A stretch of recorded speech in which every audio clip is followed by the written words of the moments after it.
Welcome. I have with me today Toby Skavron. Did I get that right? That's exactly it, Jamie. Thank you. Okay, I can't believe our paths have not crossed. And I think I started seeing your Shack posts on LinkedIn. I was like, have I not talked to this guy? So I messaged you back in the fall and was like, we need to connect. And you were speaking Totally. at Salesforce. So you're in Melbourne, is that right? Yeah. Melbourne, Australia. Yes. Yeah. So in a beautiful, your spaces are gorgeous. So I have so Yeah. many questions for you. Okay, so one of the things you do is you create and operate co-working spaces. Mhm. You do a number of other things. So, okay, can we start with your story? First, you lived in Los Angeles for a little while? Yeah. Okay. Proudly. I think actually when people say, like where you're from, my heart is in Southern California. It's in Los Angeles. My two kids were born there. Oh, is that I lived right? there. Okay. Yeah, I lived there for just shy of a decade. We were supposed to be there for 1 to 2 years. Oh, that's a Ended up long staying. time. Okay. I looked at your LinkedIn and it looked like a shorter, I must not have read it wrong. Okay, 10 years is a long time. Yeah. Yeah, 10 years, Southern California. My LinkedIn probably shows that I was running an Australian business as well At the same because time. So that's probably what exactly. confused me because you're a Yeah. multi-passionate, serial entrepreneur. Yes. So Yes. I left out you're the CEO of Creative Cubes is your space. But yes, so we'll kind Yes. of back into your story. So yes, how did you end up in LA? What did you do there? And then we'll get into Um, your co-working story. yeah, it's kind of wild, right? So, but it's all connected and it'll make sense in the next 3 to 4 minutes, right? Okay. So wild entrepreneur, extremely passionate about making positive impact on the world. My first business, my first aha moment was I moved from Sydney, Australia to Melbourne, Australia, which is about Southern California to Northern California. It's an hour flight. And to be with my girlfriend at the time, who we just talked about 20 years together now, 15, almost 16 years married. And I bought her a dog. It was sort of like before you have kids, a lot of people kind of, at least I was, a statistic to getting a dog, and Yeah, that becomes your fur bait. we totally did that. Although for me, it was a test for my husband, which he fully knew. I was like, can this guy take care of something? Let's see. Well, similar test for me, only that I ended up building a business out of it. So Simone, my wife, said, "Toes, I lived in a one-bedroom apartment, and she said, Toes, we just need a patch of backyard on our balcony." And that was the eureka moment for me. And I created a product called Pet Loo, which is potty in Australia, loo, toilet. Yeah. It's a grass potty system for dogs to go to the toilet. It was a printer, paper, ink cartridge business model. So for every Lewin market, I was selling training, replacement grasses, absorbent materials, cleaning aids, chemical free, degradable, eco-friendly, and was supposed to be positive for people, pets, and the planet, despite the fact that I was dealing with the not so nice end of the pet, right? And so that journey was a 10-year journey. After about 6 years operating in Australia, we started to get real demand from the United States. And so I moved to the US as part of our US expansion. We were pretty established here in Australia. And it was an opportunity for my wife and I in 2008, a year after we got married, to sort of live and trade and work and be abroad and grow together. And so we were lying on the couch one Sunday afternoon, and she goes, "Hey, do you want to go live overseas?" And I'm like, "I guess." I never really thought about it. She's like, "All right, let's just play this wild, conversation out. If you could go anywhere, where would you want to go?" And I go, "Where would you want to go?" Because I'm a very chivalrous, hospitable. The women in my world, which we can talk about later, I'm always trying to be observing to them. And by women in the world, I'm talking about my mom, my two sisters, my two daughters, my wife, my two sister-in-laws, my mother-in-law. Oh my gosh. Okay. And she goes, "No, I asked you first." And I said, "All right, on the count of three, you tell me, I'll tell you." She said LA. I said Los Angeles. Okay. So within about a 6-month period, we kind of wrapped everything up, put a GM into our Australian operations, and I moved abroad at the peak of the global financial crisis, and started working. My US business had outsourced at the logistics center in Reno, Nevada, and we were supplying Petco, PetSmart, Sky Mall, Frontgate, Amazon, 2,500 independent retailers. But my logistics center was actually a third-party operation. And so long as I was connected to the internet, I was in business. You know, I had cloud technology, Salesforce products. I could speak to my warehouse digitally via the technology that I implemented. And so long as my laptop was open, or I had a computer, or I had connection to the internet, sometimes it was just on the phone, I was open for business. The downside to running this fast-paced business was to save money, because the business was exploding, but I never really had any money. It was always the classic, another shipment. Right. Yeah. So things were going great, but like the growth was stripping any liquid that I had out of my pocket straight away. And so to save some money, I basically, like, my North American headquarters beyond my logistics center was actually a third bedroom in my Venice Beach apartment. And so newly married, living in Southern California, I bought my dogs from Australia. We lived in this nice condo complex, Venice Beach, just on the doorstep where the basketball is. The lake is in downtown, just off the 10 freeway. Things were really good, with one exception, and that was my wife and I were the only two that knew each other there and then. And so out of need, because she would come in and go, "Hey, do you want to go for a bike ride? Do you want to go walk the dogs?"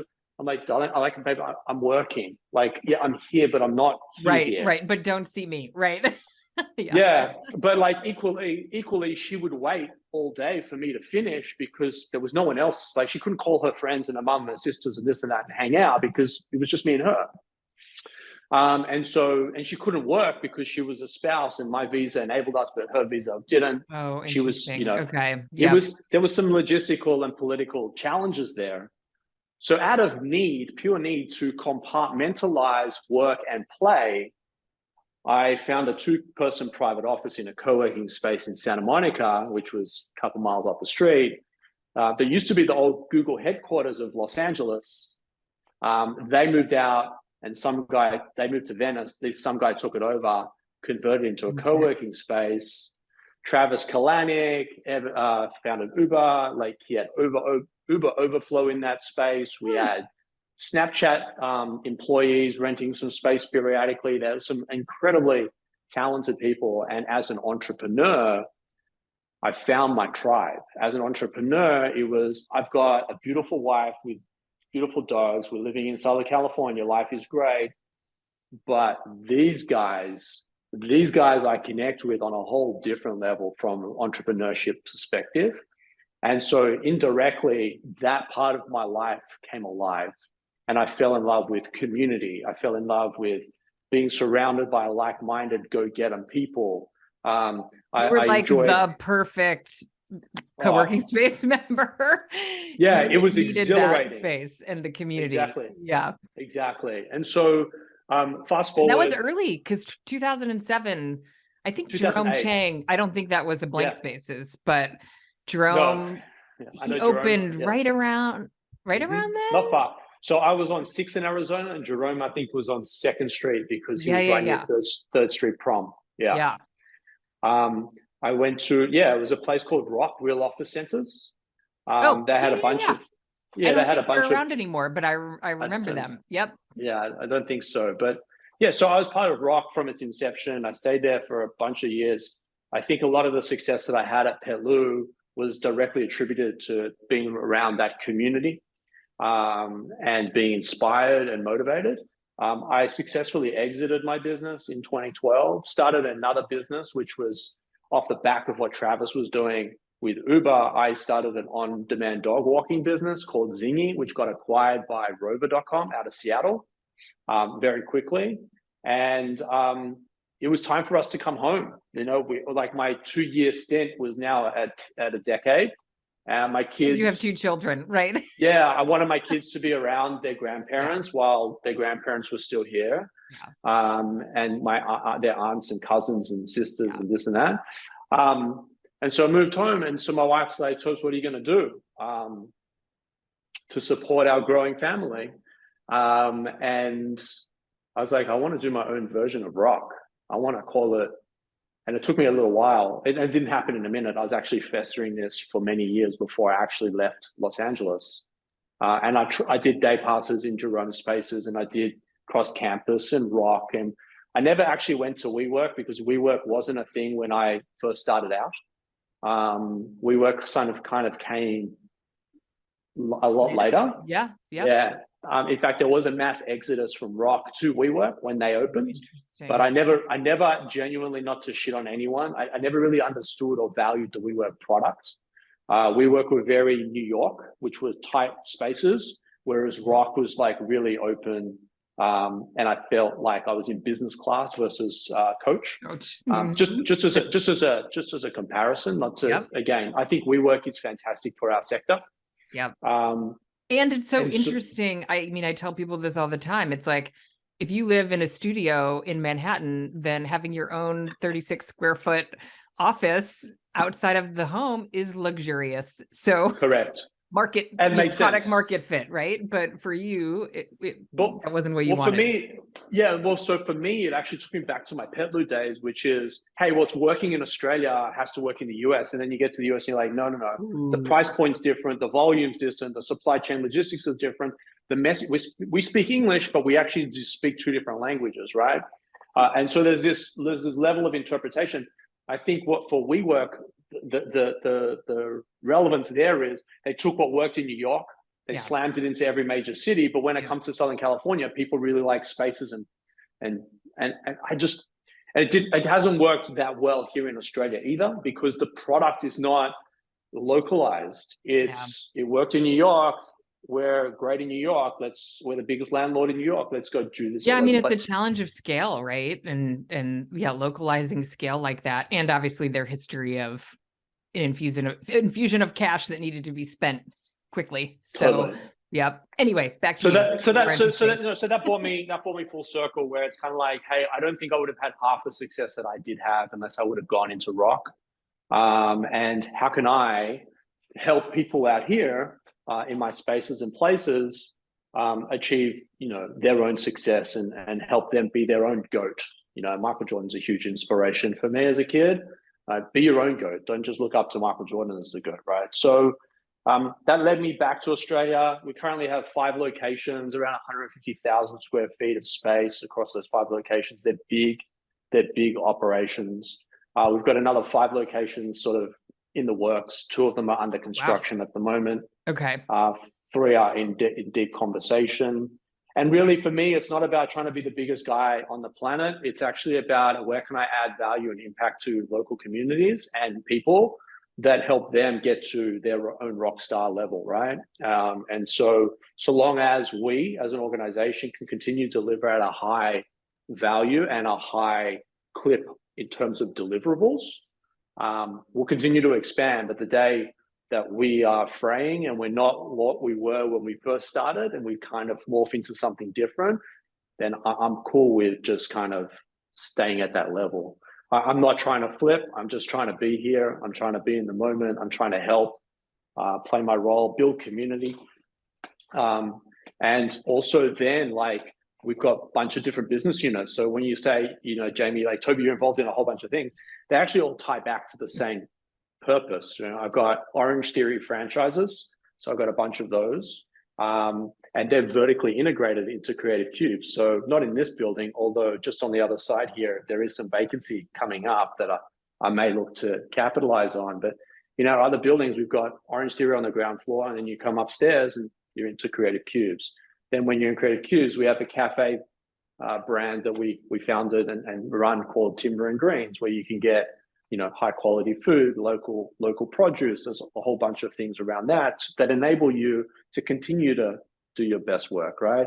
And then we have event spaces. You're describing my dream life, by the way. Yeah.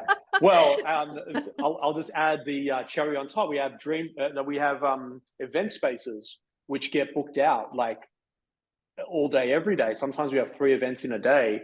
And the great Shaquille O'Neal came and hung out, and we did an event for our community, whereby Shaq came and we had an hour fireside chat as part of his Down Under tour.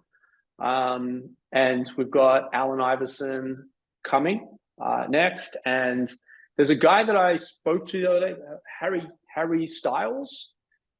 I don't know him personally, but a friend of mine got on the phone and said, "Hey, this is Harry. Can you take him around? He's coming to Australia."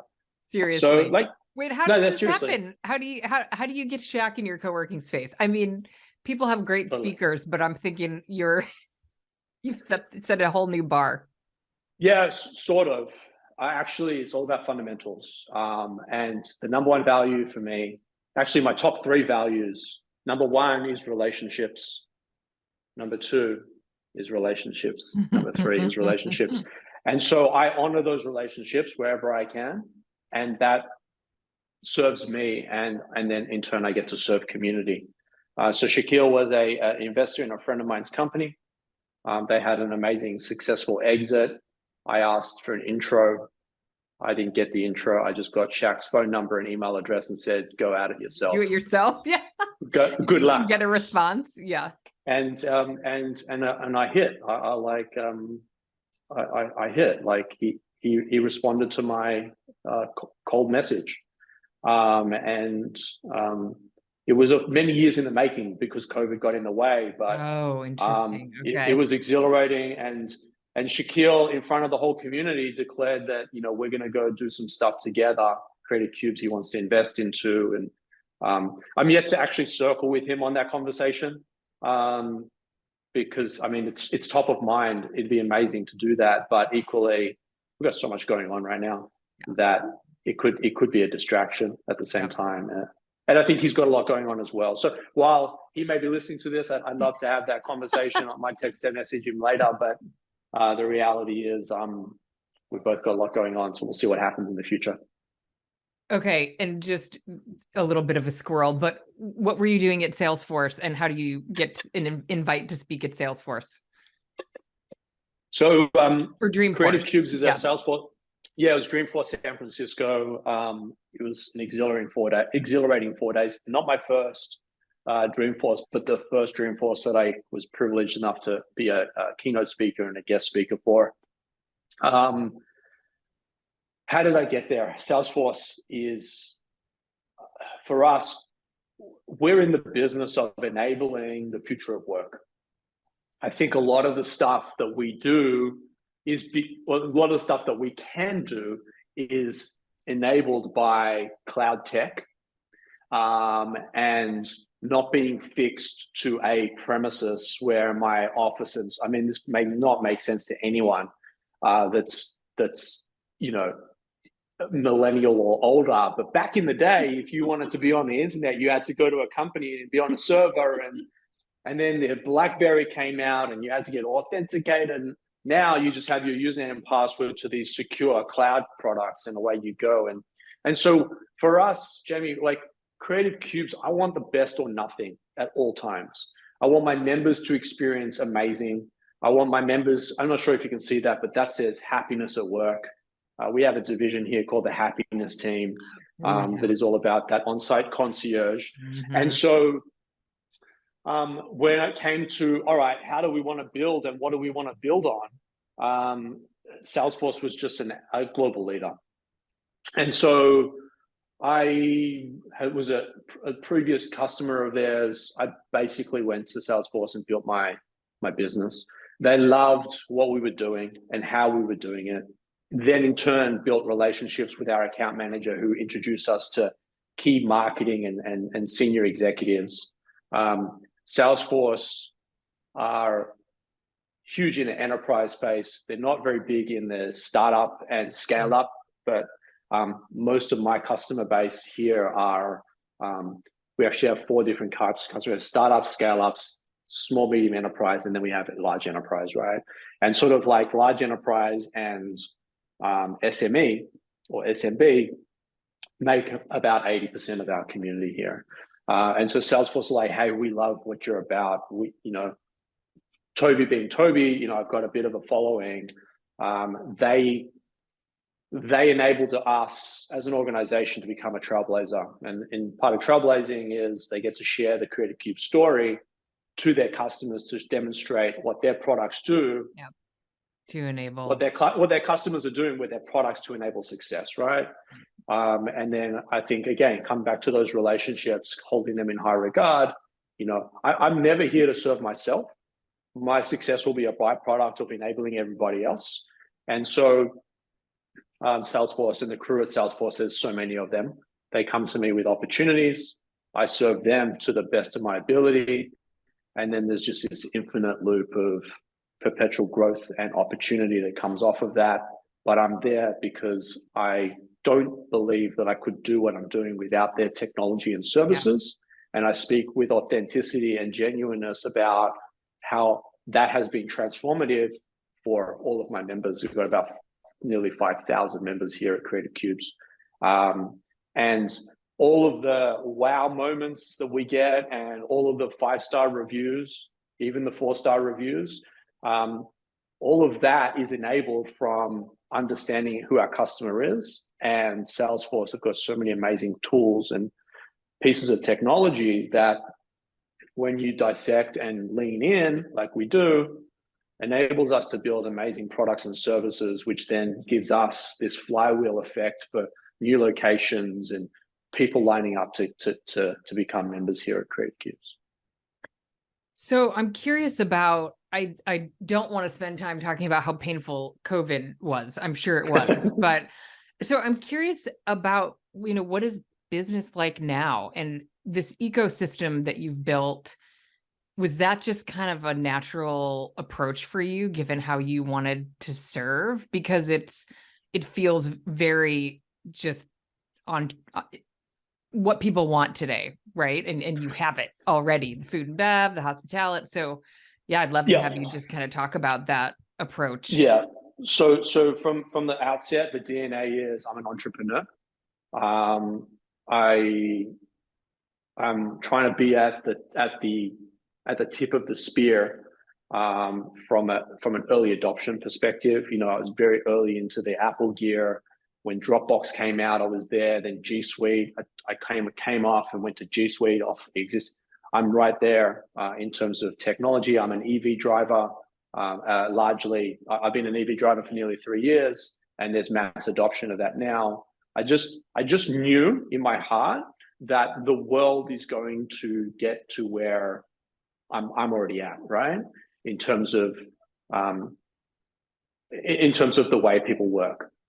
Pause there, open the second stream. The second stream is that for me as an entrepreneur, there is no on-off switch. It's just on. I walk away from stuff and I'm thinking. I wake up at 2:00 in the morning and I get and jot something down. I go to the gym because my day is full of stress and full of pain and full of challenges. But I know that if I put my health at the center of what I do, then I can deliver outside of the gym or the studio, and be the best version that I can be for my team and equally for my kids and my wife, right? And so there's no on-off switch. So I wanted to build something that was lifestyle driven. So I didn't want to go to the city. For the record, I never wore a suit and tie at my wedding. I rocked up in a shirt, an open shirt, and some slacks. Was considering flip-flops, but I like my shoes, so it didn't go there. But I wanted it to be lifestyle driven. So I set up in the suburbs, close to the beaches, close to homes, close to epicenters. And like one of our most popular building is right opposite a farmer's market. And it's very, very popular. It's a all year round, all week round farmer's market. We sit across the road on the 5th floor, 40,000 square feet. And so I wanted to build something whereby I didn't have to, because I felt like I was suppressing myself with this on-off switch, right? I wanted to build something that enabled me to just be me and just do. And if it's 2:00 in the morning or it's 11 o'clock in the morning, it doesn't matter. Like, so I did that. And then the pain of COVID was very real, right? We have a premier or a governor here in Victoria that in no uncertain terms said, go to the office and you will die. This COVID thing is going to kill you. And so we're in the office business. Or go to the gym and you're going to die there too. And so we're in the gym business. Don't eat from the cafe. It's, people are touching food. Oh shit, like what do you... And then the last thing is, high scale events, don't go to a stadium because you could die there as well, right? And so that was very, very painful, but glass is always half full.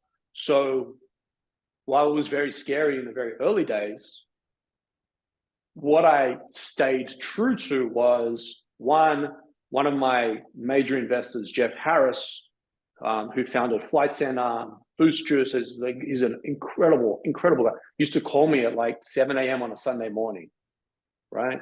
Odd time. And you go, Toby, what's news? I'm like, Jeff, I'm kind of sleeping, man, but what's news? I'm weathering the storm. He's like, Toby, just stay at it. Just stay at it. I've got your back. Just keep going. So I had people like Jeff and Brad, his son, and I had other people, Jason and James and my leadership team going, guys, just keep going. And so I guess with COVID somewhat in the rearview mirror, what's happened is the traditional office, traditional lease, the traditional way of going about commercial real estate has taken a massive beating. And because of uncertainty and because of everyone was forced to work from home, but not everyone can work from home, what's happened is we've become on target, on point with where the world's kind of moved to, which is, hey, I want space that I can do my best work, compartmentalize because I got kids or a family, or I work for a large company, my home internet doesn't work, I'm a housemate. I would just want a space where I can do my best work and go home. And then and then so the value of the office has lost its true value, right? Companies that were peacocking with these elaborate office spaces in downtown neighborhood or downtown, no one cares for that anymore, right? What people care about is local and community and experience and a whole bunch of things other than getting on the train and commuting 2 hours to get to downtown to sit in an office where like it's just not got the color and the richness of culture and this energy about it. And so the migration to Flex, the migration to what we do at Core is very on point. And there's two things that I rest on. One, good people win in the end. And I've always, like, again, this is not about me, but this is trying to serve the community. So I feel like it's the world and the inertia has been good to me from that standpoint. And two, technology is advancing so quickly that, like, I don't want to sound too much information, but I can reply to a pretty serious email while I'm sitting on the toilet. That toilet doesn't have to be in an office, right? Yeah. So, bit of good luck being in the right place at the right time. But the thesis of where we're at has stayed true from 2016 when we started the company. So, right, food and bev. So is food and bev a big profit generator for you, or does it just support the ecosystem? Yeah, I'm actually not. I'm an intermittent faster. Personally, I also fast. I do Mondays and Fridays. I'm a 24-hour faster. And do you do Orange Theory? Yeah. Mondays, Tuesdays, Thursdays, and Fridays. I do Orange Theory, 6 o'clock in the morning. Mondays and Fridays, I do 24-hour fast. And I do it because it's just got such great mental health clarity. And then every other day is sort of 7 p.m. finish dinner and don't eat till lunchtime. So food and bev for me is not something I'm wildly passionate about, but we do have here in Melbourne, Australia, we do have what has been dubbed by the street as coffee snobs. And so I don't drink coffee either, but like my community loves it. Yeah. And so I want them to have the best. Yeah. So instead of outsourcing it to somebody, I was like, screw it, I'll just do it myself. Yeah. And so we do a little bit of, sandwiches and salads and some cheeky stuff as well. But predominantly it's, we do big revenues in our event space catering. when people are hiring our event space, Yep. you know, there's an email that says audio catering here. Yep. You know, those numbers are astronomical. But really, it's just about supporting the infrastructure. It's also giving the customer or the prospect a reason to buy, you know, or versus a reason not to. So it's kind of like, yeah, we've got amazing office space, but you have to go outside for your coffee. You have to go outside to get for your your exercise. almond milk cappuccino. Yep. Yes. So just giving them a reason. You know, I'm hopeful that they will be, you know, profit centers, but really it's a loss leader to just deliver happiness at work. That's really all I care about. Although to your point, does it support the event business? So the margin is there for that business, just not the overall. Yeah. Yeah, exactly. Well, the point of sale, like, hey, can I order a flat white cappuccino, whatever you order, almond milk, whatever. That's near enough to break even, but what puts the business on steroids in that, or what puts that business unit on steroids is our event catering. Yeah. That makes perfect sense. Okay, and talk about the happiness team. Your happiness team gets mentioned repeatedly in your Google reviews, and I was like, this guy has it figured out. When did happiness come into play? It's been since day one. In fact, this is my little happiness at work logo that we've. Oh, I was just thinking, like, for anybody. So we post this to YouTube. When you said, you're talking about, you know, lifestyle, and I was like, and he's wearing a sweatshirt with a smiley face on it. We're about to unleash our merch range. Oh, I love it. Okay. We have some real brand evangelists here at Creative Cube. We have people that are like, they come here to work, but they come here because they want to be here to work. Yeah. You know, it's not something that they're sort of being dragged in to do. They show up and they, you know, we put on a ton of community events, and sometimes we have to kick people out because they just want to stay on, right? And so you don't have to go home, but you can't stay here. No, the event's done, or the event was done an hour ago. Right. The cleaners need to come in, guys. We have to, like, see you tomorrow sort of style. And it's like, no, let's kick on down the street or something like that. But so happiness team is something that I cooked up from a brand mission vision perspective. And then very early on, my chief of staff, who was not my chief of staff, Sade Mazio, she's actually an Angelino. She was born and raised in Southern California. She worked in Vegas at some of the biggest hotels in VIP concierge, and she moved to Australia to be with her significant other, and somehow we ended up connecting. We had a shared love for Los Angeles, not a shared love for Vegas, but a mutual understanding of Vegas, and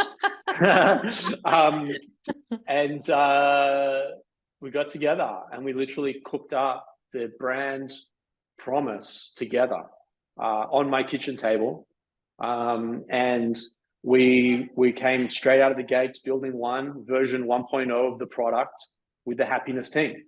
And they are the on-site concierge. Like, we treat this place like a hotel, where they're the on-site concierge. They curate the space, they connect, they are connectors, they are intuitively in sync with our members. They know when Billy needs Jill and Jill needs Bob, and this one needs that one because they're troubleshooting this, that, and the other. They can connect people to do great business together. They put on community events. They bring in key speakers. I was responsible for Shaquille, but they've brought in some other incredible, talented people. We've done, painting nights together. We've done a whole bunch of business classes and courses that have helped companies here engage with some really top talent. We have PwC, so PricewaterhouseCoopers, affectionately known as PwC. We have them delivering free services inside Creative Cube. So they've got office space here, and they send their rookie talent through to just work here free of charge to sort of, it is lead gen for them, but really it's for us, it's sort of like just a support mechanism for some of the early stage ventures. So like those relationships, and so the happiness team, their number one mandate is deliver happiness. Sometimes it is, we know that Andy's daughter is doing XYZ on the weekend, and they come in and, hey, Andy, how did Sarah go? And how, oh my God, like she was amazing. Or it might be one of our members has won a big account, so we go and deliver a box of chocolates to their office, or a bunch of flowers on a birthday or an anniversary, or that they do make up. If you're a two-person team, there might be 3, 4, 5 on your team. They're not going to come and sit in your office, but they're going to help navigate and make you look great in front of clients. Right now, I'm using a meeting room. These are member customer facing meeting rooms. So when our members customer shows up, they're greeted by the happiness team. Oh, Jamie, we knew you were coming to see Henry. Can I get you a cup of coffee? Henry's booked this XYZ meeting room. I'll get you a coffee, take a seat. The toilet's over here. Henry will be with you in a minute. They jump on Slack. Hey, Henry, your guest is here. Bang. And so that's an amazing experience for Henry's guest. That's an amazing experience for Henry's company, as an example, by the way. And so then there's this infinite loop of that, right? It's so simple and yet so meaningful and not that easy to execute. So do you train that, or do you hire for that, or a little bit of both? So we've got our brand standards. Yeah. You can see it so part of our onboarding process, when we get new talent to come to Creative Cubes, is they go through like a 3-step interview with the people and culture team. If they get through those 3 gates, then they'll end up meeting the leadership team. And then there's a decision on whether or not it's a collective decision on whether or not that person's got it. I've gone into some meetings and met the person, looked them straight in the eye, and literally walked out and said, "You got my vote." I don't need to sit here for 45 minutes and learn. This person's special. Make whatever happen. And then equally, I've been in those meeting rooms where I'm trying to give benefit of the doubt to the candidate, but I just can't see it. Yeah. It's not my decision. We've got an incredible team with Alicia and Sade. Sade's chief of staff. Alicia runs our people and culture team. And then if they get through all of that, then there's the last check, which is the decision, which comes from the team. So if they pass 3 interviews, they meet leadership team, leadership says yes, they then do a paid training, they do a paid day here with the happiness team. And then the happiness team can say, nah, that person's not, nah, no, yes, or alternatively, yes, like light it up. So, and then from there, we've got brand standards, onboarding, training, like Alicia and what she does from a people and culture perspective is world-class. And so then we bring that person or that candidate into our family. I don't want to steal Benioff's Ohana, but we bring them into our Ohana. And really make them part of, help them become part of the family and integrate them. And then my job is not to hire people to tell them what to do. My job is to hire people so they can tell me what I got to do to help them do their best work, right? And so I'm a CEO that moves mountains for my team and wants to make sure that my team feel supported. I'm not a guy that likes to sit in an ivory tower, pushing stuff on a spreadsheet. Trying to make millions of dollars. I'm a guy that likes to be on the street with his team and lead by example. To that point, we have this Slack channel, which is pretty cool, called the OTF crew, which is Orange Theory Fitness Crew. I think there's about 19 staff that are OTF members. They get a little bit of a discount because they're a Cubes employee, but the reality is I'm governed by the mandates of the franchise agreement. And so this morning, just as a great example, last year the team were talking about doing Orange Theory and then doing cold showers. And so I leveled up this morning and said, guys, I've been ice bathing. And so there's this whole transcript that goes on for about 45 minutes between, 19 people about ice bathing and leveling up. And then now people are throwing their videos onto there going, hey, I did it. I feel great. And so like, hey, I was the one that sort of like pierced the skin, and then the rest of the team sort of like jumped through. Right. So it's good culture. And people are respected and they love coming here. And I'm just here to serve them, and they're here to serve the community. And that's why it works so well.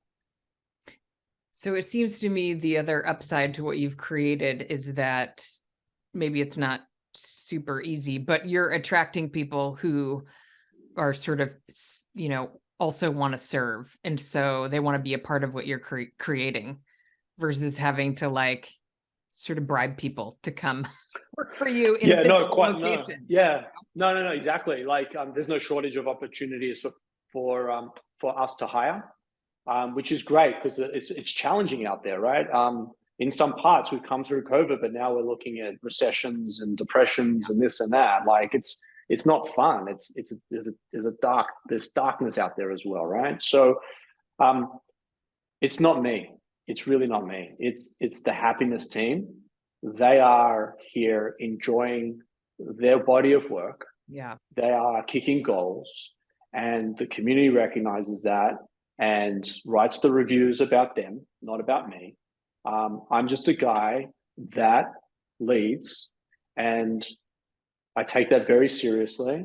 And I take that and want to make sure that people know that I want to lead by example. It's not do what I say, but it's do as I do, right? And so that for me is my whole world. That's the epicenter. And hopefully along the way, I inspire people to want to bring good culture to their organizations. What we do here with the happiness team in a very indirect way, but a somewhat deliberate way, like we end up becoming the culture of that company, even though we're not in their company. They sort of adopt us. And so I say to my daughters, I can't change the world by myself, but hopefully I can inspire people to sort of run at the same beat and continue to do good, right? We're not here for a long time, so let's have a good time while we're here, right? So I did a podcast on a few books that made a big impact, and one of them was 4,000 weeks. We have 4,000 weeks generally on the planet. I know. So you gotta do it. Every day matters. The other one is one of the other ones was Unreasonable Hospitality. Have you read it? I have not, no. Okay. Put it on your list. Although I feel like you might have a book in you. It's, I mean, some of the things it's amazing. It's the Will Guidara is the author. He was, he worked for Danny Meyer, and he ran, was it 11 Madison? Anyway, it's really, really good. And I don't see, I think your model is pretty unique. And I wonder, is it also unique in Australia? You know, the Hub has food and bev. And when I, just give myself some thinking time about where the industry is going, I don't see how you could win without going to where you're going, because I don't know. Maybe it's because I'm your ideal member and I want what you do. But I worry about the industry sort of riding this like sort of midterm wave of people needing flexible office space and not sort of seeing like where we're going in the end. Yeah. So, I mean, there's so much to unpack there. Firstly, Brad Kroskoff, who's the CEO of Hub Australia, is an absolute gentleman, someone that I have true respect for. He and I have been working very closely together. I know you know GCUC, which is Liz and Stormy, and actually was on text with Liz. I was actually on Slack this morning with Liz. We're catching up next week. But Brad and I and a couple of other operators have built out an industry body called FWA, which is Flexible Workspace Australia. And so Brad served a huge undertaking. I was on huge. Yeah. I was the executive director of the Global Workspace Association for 5 years. And Fiona, I chatted, I knew she was working on that. Fiona's amazing. Yeah, exactly. Yeah. So when I look at Brad and what he's doing, when I look at what Fiona's doing, when I look at Michael at Benson at Workplace 365, and what they're doing, even looking at WeWork, like to the exterior, like we look like competitors, but behind the scenes, we're all collaborating and sharing and, serving each other as well, right? So Brad, specifically, because you called it out, like he has a very different product with a very different customer base. And I think he has a bit of a different focus in terms of how his product delivers, right? In terms of the other 297 operators that are part of FWA, it's quite interesting because we all have a very different lens on what the future of work looks like. Some people are there because they've offloaded half their workforce and they're stuck in this lease and they've got to sort of monetize or sort of cut some of their costs. And then there's other operators like Fiona, like Brad, like myself, like Michael, and many, many others. I'm not trying to alienate anyone. That are, no, this is our professional operation, right? And so for us, again, it comes back to what I said, like the first 2 minutes of the show, like I don't want this, I don't want to have a reason to just not be here. I'm hungry. I got to go get something, or I got to go to the gym and work out and I'll come back. Like, no, just do it all here, I'm not saying that you shouldn't not do it all here, but equally, like I'm just trying to give what I really, really want, Jamie, is I want in a decade's time, I want to turn around and say we built, a $3, $4, $5, $6, $700 million business that is called Creative Cubes. And everything that we gave to our members was everything that we used for ourselves to get there. And so we're giving you everything that we need to enable. I'm giving you Salesforce. I'm giving you Orange Theory. I'm giving you Food and Bev. I'm bringing Shaquille out to help get your mindset into the mind of a champion and understand what he went through. And we're doing all these amazing things. We partnered with Peloton here at this specific building. We built a Peloton room called the Move Room. Which is why your wife got one for, her birthday? Was it her birthday? Anniversary? Yeah, it was for her birthday. She was first. So I bought it for her to have at our home. We have a little studio in our backyard where she goes every morning to work out. And she loved it. She's like, Tobes, this would be amazing for Creative Cubes. Someone that just wants to blow off steam for half an hour. We have all the showers and the towels and the this and that. She's like, convert one of your offices or 5 of your offices into some sort of room like this. So we went to Peloton and said, hey, my wife thinks the world of you. I now need to serve her, and how many Pelotons can we get?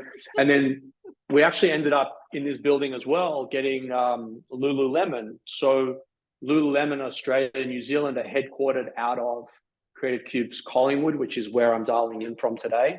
And so Lululemon have bought a company called Mirror, which is a trainer inside the Mirror. And so they saw our Peloton room and they're like, hey, can we put a couple of mirrors in here for the community to use as well? And so it's like, absolutely. So, look, I think that, like, for me, I want to be the best. I don't want to cut any corners. I'm less interested in trying to save $2 for the sake of, making extra margin or cutting something out. I don't want to lose anything, but I'd rather deliver the best and be known for being the best, and give my membership and the community the best. And so that's just the vision here. And I think Brad does something very similar in his own lens, and Fiona does something, for her community equally to that. But for those that are sort of trying to, and I think landlords are like, we'll just stick some desks in a space and people can use it by the hour. How hard could it be? Like, it is a really, really challenging business. We've got 4,000 or 5,000 people coming in and out of the properties every day. And the happiness team are there to sort of like, okay, you've got to go over here, or the landlord does not have a happiness team. It's tough. It's a tough business. It's a really tough business. Operational lift, separate from the culture piece and the member experience, 100%. So are you still signing leases?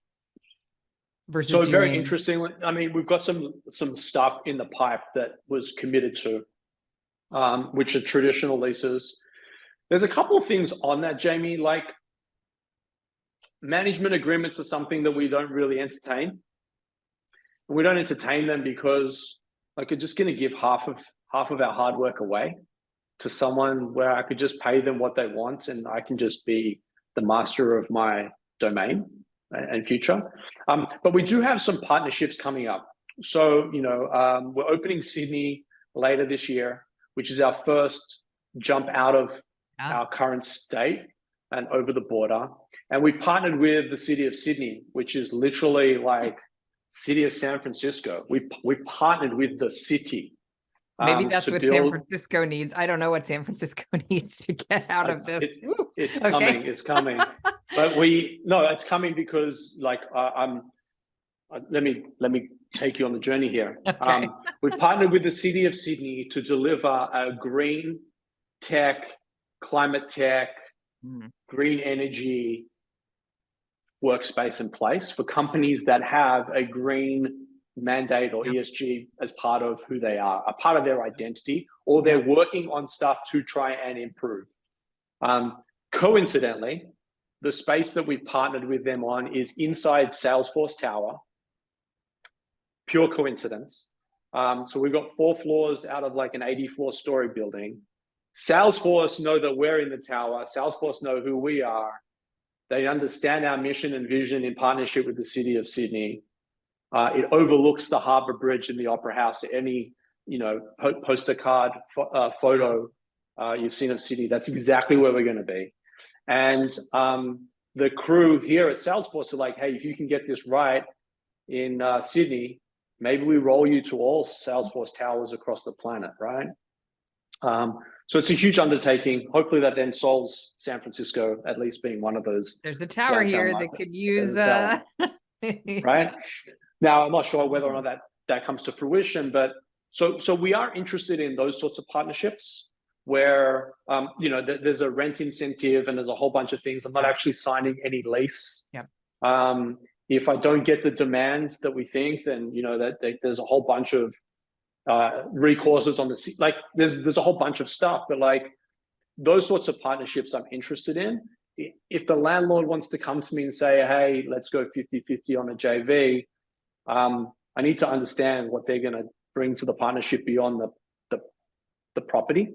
And I'll be honest, not every property works for us, right? Oh, 100%. Yeah, I think we're probably about to maybe enter a situation where there are landlords who want to do it because they have a property that just is not compelling to anyone. And so they'll do the deals, but it'll be too hard. It still won't work. Yep. Yeah. So, I mean, for us, there's a formula and an algorithm around where we actually lay roots. And unfortunately for us, but also fortunately for brand and experience, I have to kiss 100 frogs to find that one princess, right? And so that's painful on my side because I'm just really excited and bullish about the whole thing. But equally, I understand the formula behind the having the logo on the top of the door there, because if it fails, like it's not $1,000, or like a $50,000 pain. It's mega millions, and it could be devastating. So we've got to be very, very, very. We have to have total conviction around where we open. Otherwise, you're on the money. Like it may not work, and I can't put my brand, reputation, my relationships at risk. It just doesn't work. Okay, so we have to wrap up. Tell me a little bit about the ladies in your life. Yes. 2 girls. So, yeah, well, so not just 2 girls. I think I got about like 15. But fortunately for me, and unfortunately for me, I lost my dad when I was he got sick when I was 14 and passed away when I was 16. So I became the man of the house. I grew up, my mum never looked at another man. The love of her life passed on, and that was enough. That's that's all that was of interest to her. So I grew up in a single mum home, unfortunately, but equally fortunately. And I grew up with 2 incredible sisters. I ended up marrying a girl that's got 2 amazing sisters. and an amazing mum. And then we went on to have 2 kids of our own. And my sisters and my sister-in-laws and a whole bunch of others have got girls as well. We're predominantly a girl family. Boy dogs? So I don't know how crude I can be on this, but yes, I have one boy dog and he has no balls. So he doesn't help me either. Oh, right. So like I'm still on my own. I threatened to buy a tiger or a lion. Something very manly and masculine and yeah. But look, I love it that way. I'm a girl dad through and through. I equally get a lot of attention because I am the only guy. My daughters and I, like I sat down last night at we have a kitchen island, and it was just the 4 of us. And I sat down and I looked at my 2 kids and I looked at my wife and I just said, "You guys know this is my happy place, right?" Aww. And they're like, "Yes, Dad, you tell us all the time. We know." I'm like, this for me is like, it's all I need. But I got a little girl, her name's Madison, 11 years old as we film this or as we record this. I think she'll one day may become one of your American presidents. She's wildly patriotic about being American. Oh, interesting. Right. So they're US citizens leader. Because they were born. Okay. That's kind of cool for them. Yeah, I think that's really cool. She is super smart. She's been here before. She's got this old gentle soul about her. She's incredibly talented. I don't say that because I love her and she's my daughter, but she'll take on the world and dominate whatever she wants to do, with that singing, DJing, acting, dancing, or a president. But we haven't got a political bone in our body, and I think that will kill her soul. So Maddie's amazing. And then I have Harper, who turns 8 on Saturday. I keep saying to her, she's only a 4-year-old. She is drop dead beautiful. Aww. So while she doesn't have the same hunger and go get 'em as Maddie, she's going to do just fine because she's just stunning. She looks like my wife, and I think she'll just be fine, no matter what happens. And then there's my wife, who's just the absolute. I don't want to call her the queen, but and a princess doesn't justify her, but she's amazing, and she enables me, Jamie. She enables me to do what I do. When the times are tough, she's there with her hand on my back. You're sometimes not easy to be married to. I disagree with that comment. Oh, you do? Well, the always on, right, is a special personality. But when I say always on, it's not just about work, right? I'm always on for my family. I slot stuff onto my calendar that requires me to stay home till midday, so that I can be at a school function or whatever. That's like awesome. Always on is whenever my head's off the pillow, it's game time. But it's not 50-50 work to play. Some days it's all family and some days it's all work, and sometimes it's a mix, right? But what's really important, my wife taught me this very early on, is it's not good enough for you to be present, as in physically here. You need to be present. And as a father and a husband, as a father that didn't have a present father because he passed, it's something that I take very seriously, and something that means a lot to me. I feel privileged to be able to be a father and a husband. And so just like my work, it's always on. I feel like I run on 2 treadmills, but I've got the energy and passion for both sides of the fence, and it works. In terms of her, Simone, like there are some dark days in entrepreneurship land, more dark than bright. And I'm very lucky to have Sim's hand in my back to just say, keep going. When I don't have the momentum in my legs, she'll just come in behind and just give me that push that restarts that engine. And she's just a great mom and an incredible wife. And I don't know, I reckon one day she's going to wake up and come out of this like fog and go, who are you? And how did I get here?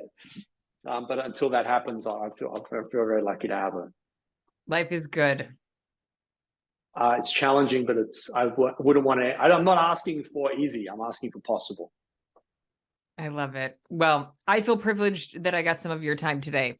So I could ask you a million more questions, but we're going to draw the line here for now.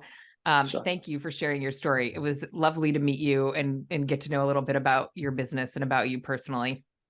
Yeah, likewise. I appreciate the opportunity. And next time in the Bay Area, Yes, I'll holler for sure. I know. Hopefully our paths will cross next time Awesome. for sure.